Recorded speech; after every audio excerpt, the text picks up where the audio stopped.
उत्तराखंड के जोशीमठ में बीते 2 हफ्ते में जमीन धंसने की प्रक्रिया तेज हुई है। एनडीटीवी इंडिया को इसरो के उपग्रह से मिली तस्वीरों के मुताबिक 27 दिसंबर से 8 जनवरी के बीच 12 दिनों में 5.4 सेंटीमीटर जमीन धंसी, जबकि इससे पहले अप्रैल से नवंबर के बीच 7 महीने में ये जमीन 8.9 सेंटीमीटर धंसी थी। साफ है कि जमीन के धंसने की गति काफी तेज हुई है। इसके अलावा जोशीमठ के ऊपरी इलाकों में ताजा बर्फबारी हुई, जिससे वहां के लोगों की मुश्किलें अब बढ़ गई हैं। ज्यादा जानकारी दे रहे हैं सौरभ शुक्ला। में हर साल यहाँ के लोग भगवान बद्रीनाथ से ये प्रार्थना करते थे कि बारिश हो, बर्फबारी हो, ताकि सैलानी टूरिस्ट यहाँ पर आए। ठीक जोशीमठ के ऊपर औली है, जहां पर कल रात बर्फबारी हुई है। जोशीमठ के भी कई इलाकों में कल रात में बर्फबारी हुई है। जो जोशीमठ के सामने पहाड़ है आपको नजर आएगा, इन पहाड़ों पे बर्फबारी शुरू हो गई। आपको बादल नजर आएंगे, हमारे कैमरा पर्सन जूम करके दिखाएंगे। जोशीमठ से बस कुछ किलोमीटर दूर आपको बादल नजर आ रहे होंगे और वहां पर कल से बर्फबारी शुरू हो गई है। और जोशीमठ के ऊपर ये पहाड़ है और जैसे जैसे ये पहाड़ों से धीरे धीरे बादल नीचे आएंगे, जोशीमठ में भी बर्फबारी शुरू होगी, क्योंकि लगातार बारिश हुई। कल भी हुई बारिश, परसों भी हुई बारिश, आज सुबह भी बारिश हुई।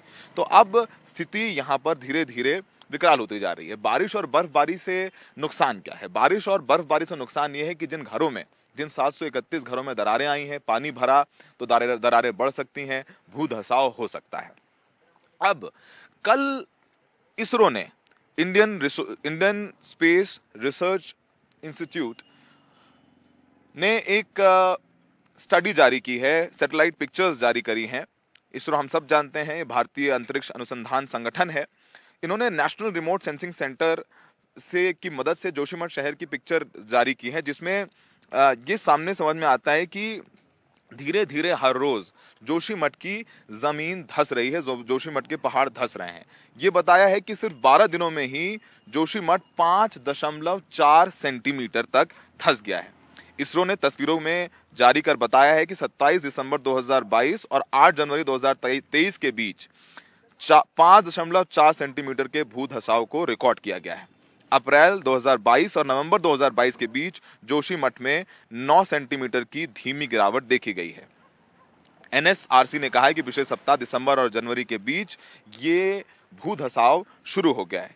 तो सैटेलाइट इमेज जो सामने आई है उसमें जिन इलाकों को बताया गया है कि जहां पर ज्यादा भू धसाव होने की संभावना है, वो तस्वीर भी हम आपको दिखाते हैं, जिसमें आपको हम ये दिखाएंगे, जिसमें तो नरसिंह मंदिर है। हमारे कैमरा पर्सन ये जूम करेंगे, नरसिंह मंदिर आपको नजर आ रहा होगा।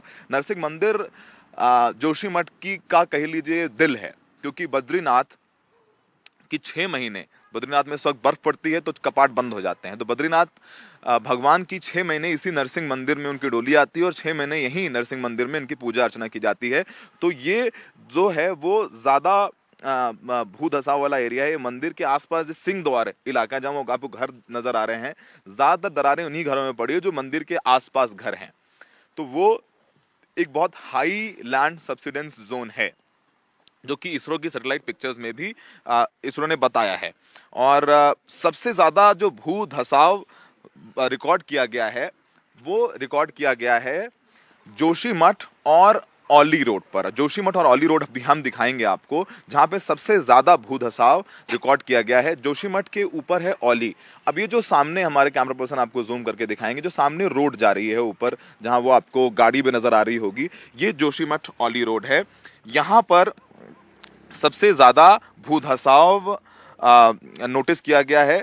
और ये जो जोशीमठ औली रोड है लगभग 2180 मीटर की ऊंचाई पर है। और आपको बताते हैं कि 2022 में अप्रैल नवंबर के बीच जोशीमठ में 8.9 सेंटीमीटर का धीमा धसाव दर्ज किया गया है। तो अब आपको बताएं तो एक नरसिंह मंदिर हमने दिखाया जहां सबसे ज्यादा भू धसाव है, जो यहाँ पर है, और नरसिंह मंदिर के ऊपर जो जोशीमठ औली रोड है वहां पर बहुत भू धसाव है। अब आपको जूम करके दिखाते हैं जो आर्मी का कैंटोनमेंट है, जहां लगभग 100 बैरकों में दरारें आई हैं। जो आपको ग्रीन कलर की इमारतें नजर आ रही हैं, ये आर्मी का कैंटोनमेंट है। यहाँ पर भी काफी अधिक भू धसाव है। आर्मी का कैंटोनमेंट जो है वो जोशीमठ औली रोड पर ही स्थित है, तो वहां पर भू धसाव है, जिस वजह से वहां से सैनिकों को शिफ्ट किया गया है। तो ये पूरा जोशीमठ शहर हम आपको दिखा रहे हैं, आसपास के पहाड़ों में बर्फबारी शुरू हो गई है। और इसके अलावा जो भू धसाव वाले जो 2 इलाके हैं। एक तो नरसिंह मंदिर जो आपको जूम करके दिखा रहे हैं अपने कैमरे पे नरसिंह मंदिर के आसपास के इलाके जिसमें सिंहद्वार वगैरह हैं, वहां पर भूधसाव बहुत ज्यादा हो रहा है। और दूसरा जोशीमठ औली रोड जिसमें आर्मी का कैंटोनमेंट भी है, वहां पर भी भूधसाव हो रहा है। तो फिलहाल यहाँ पर स्थिति काफी नाजुक बनी हुई है और 12 दिनों में ही जो इसरो की रिपोर्ट है उसके मुताबिक 12 दिनों में ही जोशीमठ है वो 5.4 सेंटीमीटर नीचे धंस चुका है। सहयोगी पवन कुमार तिवारी के साथ जोशीमठ से सौरभ शुक्ला, एनडीटीवी इंडिया।